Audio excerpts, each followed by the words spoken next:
experiences through football, and it's kind of funny. At the time, I in 5 years of college eligibility, I played under 6 different head coaches, which for a player might be a little confusing, but if you were going to coach later in life, it was a great experience because I saw a lot of different ways to approach the coaching profession. That's pretty interesting. Not gonna lie about that. That is very interesting, especially with John Gruden Monday Night Football. There's more. I played for Bill Parcells. Nice. I played for Bill Belichick, Tom Coughlin, Romeo Cromwell.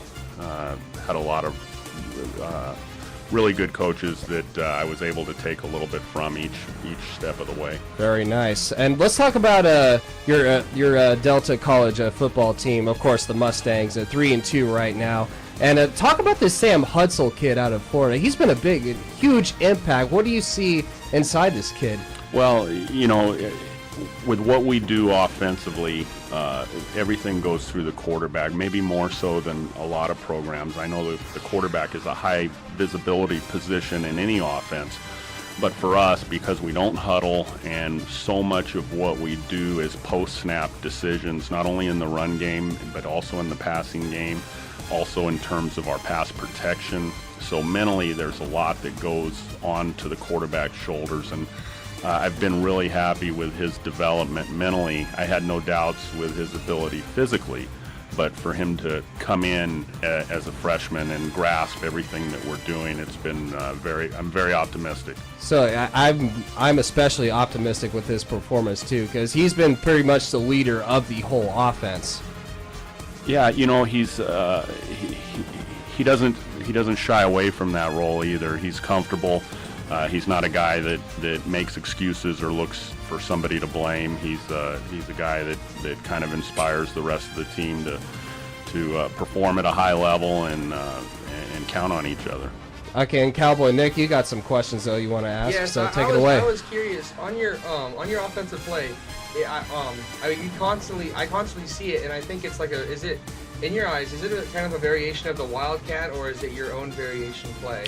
Well, I'm not certain how you would call it. I'm not sure if it's in any actual categories, but we have been real consistent with what we've done.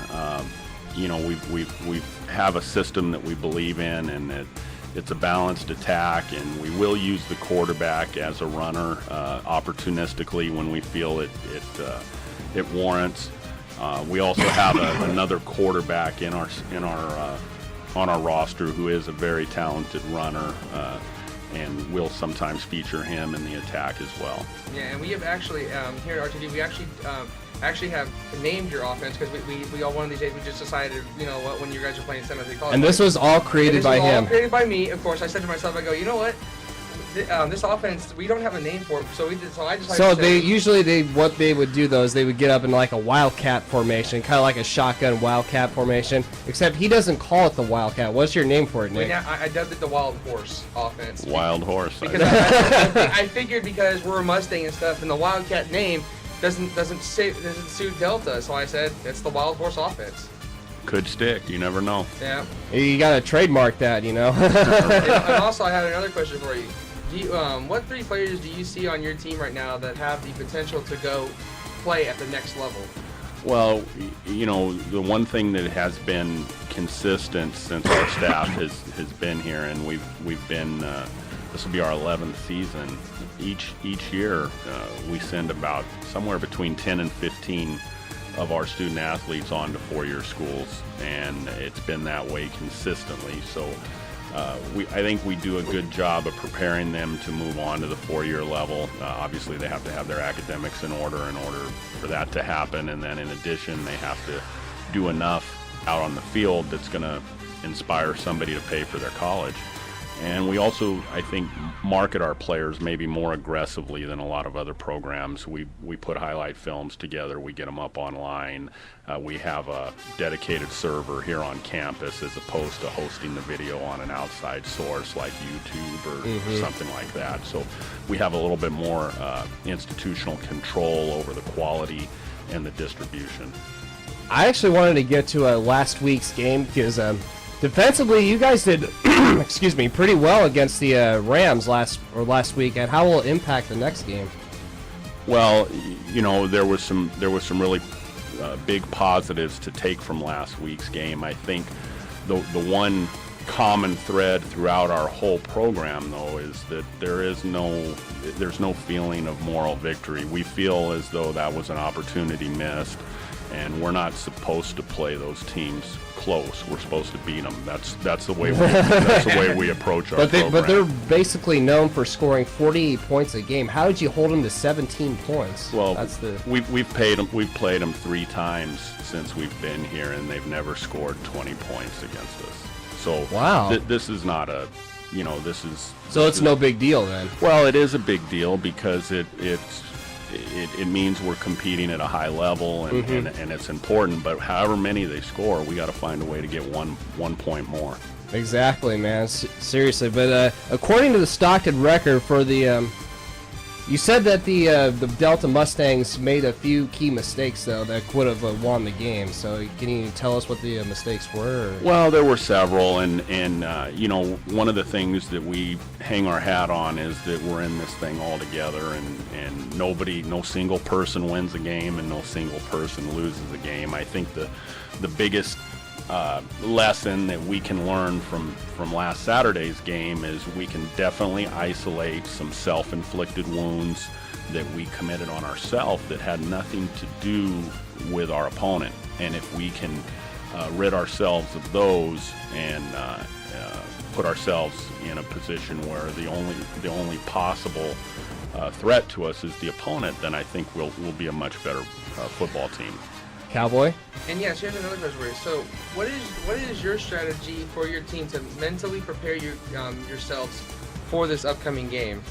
Well, we're transitioning from non-league competition into league competition, and the makeup of California Community College is kind of unique. There's 3 levels, very similar to Division I, 1AA, and D2 in the NCAA. In community college, we have an A level, a B level, and a C level, and the only teams that can compete for the state championship are the A level teams. So in Northern California, there's 2 conferences that are A level teams: the Valley Conference that we compete in, and the NorCal Conference that San Francisco City competes in. So everybody now is in a 12-team tournament, and the winner of the Valley Conference will play the winner of the NorCal Conference. The winner of that game will be the Northern California champion, and will play the best team from Southern California for the state championship and usually the national championship. Generally speaking, the best team in California is the best team in the country. So it's kind of exciting for us, and provided we repeat, we were conference champions last year. If we are able to pull that off again this year, then there's a good opportunity we might get a chance to avenge our loss on Saturday if San Francisco City were to win their conference as well. And hopefully to go to a bowl game as well. Right. It's that would be part of a playoff system, and then in addition to that game that leads to the state championship, there are also bowl games as well. Absolutely. Cowboy? Yes, and also when you, because we've read some stuff about you playing for, like, as we talked about the New York Giants. What was it like playing for NFL Euro? Playing for Barcelona. Was it different from American style? Or No. It was a very, the head coach of that team was a guy named Jack Bicknell, who was Boston College's head coach when Doug Flutie was playing. He's a very good coach, very good man. It was a good experience for me. I really enjoyed playing, so any playing experience that I had was a positive. Do you take that into what you've learned from playing in the NFL? And your NFL Euro, do you take that onto the field when you train the Delta team? Well, playing and coaching is 2 different things. I think each can help each other, but when you play, you really are focused on your own performance, whereas when you coach, you have to be focused on your performance as a coach, but you also have to constantly evaluate and enhance all the people around you. So everybody within our program, it's my job to help them be better. And I couldn't agree more, though. So Exactly. So how does playing? What's the difference between playing and coaching to you? I would say that in my case, and I can't speak for anybody else, playing is kind of a selfish pleasure. I really enjoyed it, but the pleasure was very selfish. I was the one that got the pleasure out of playing, and in coaching, it's you get a little bit more satisfaction when you see your players develop or mature or overcome obstacles or have success. I think the best comparison I can draw is when you're a little kid. The only part about Christmas that really inspires you is receiving the gifts. And then as you get a little bit older, you also get a lot of pleasure out of giving gifts and bringing happiness to others as well. So I think that's how I would compare the two between playing and coaching. Yeah, that's a pretty good perspective, though. So, Cowboy, you actually had a couple more questions, though, you wanted to. Yes. Also, being a former defensive lineman in high school and stuff, when you look at your defense, what are some of the strategies you like to teach them? Because I've noticed, like we kind of see like for me exactly, I kind of see like you have kind of like this brick wall defense that you just like slams into them. Is that part of your overall strategy, is to use the brick wall, or do you like to get your safeties and linebackers in the backfield? Well, it's kind of an interesting question. Our defensive staff, first of all, our defense in general is very, very cutting edge, very innovative in what we do, very aggressive. Our offense usually gets most of the attention, but our defense is very potent. Our defensive coordinator, Todd Harrington, does a wonderful job, and we base what we do on a lot of movement and a lot of speed and constantly attacking from different locations. Yeah, I've noticed that a lot. I've seen lots of blitzes coming off your defense, and when I see that, I just love it, because I'm like, you're like I always say, you're unpredictable. Like I always say, you have, like when we announce you always have those couple of tricks you pull out of your hat, and it's just amazing. Like they see someone going, like you'll see someone, they'll think, oh, they're going to come this way, and then you guys just on the line switch it, or we have blitzes for every player on the field. So we'll blitz our safeties, our corners, our linebackers. What kind of blitz? Not all at once, but. Well, I was gonna say, what kind of blitzes though? In like differently. What's do you have to do though for like the blitz plays? Well, you try to isolate what the other team's blocking scheme is, and you try to exploit it or outnumber it with one of our movements or pressures. It really becomes a numbers game.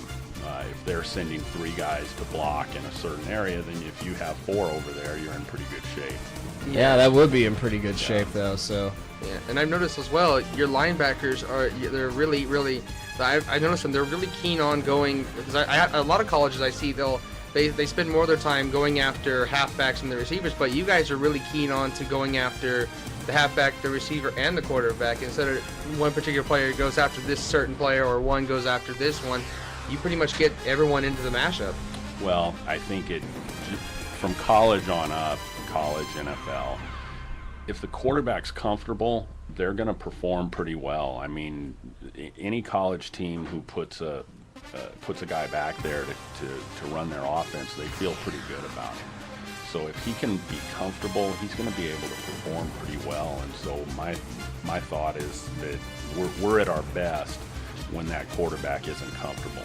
Oh yeah. When we're creating some anxiety, tension, apprehension, intrepidation, anxiety, fear, any of those things, all good. All right, we have one more question here before we're going to let you go. Let's talk about the running back game. Chris McGinnis-Parker and Marquise Miller. What roles do they play in the Delta offense? Well, we run a very balanced attack, and so running the football is key to what we do. Those running backs are also pass receivers in our offense with our screen game, and they also have to block in terms of pass protection when we get the ball down the field. So the running back position is vital. That's a big part of our offense. it's the when you have the ability to run the ball on people, you're a much more formidable opponent. If the defense can make you one-dimensional, then you're much easier to do. But instead of helping me to see, I look around and it's like I'm blind.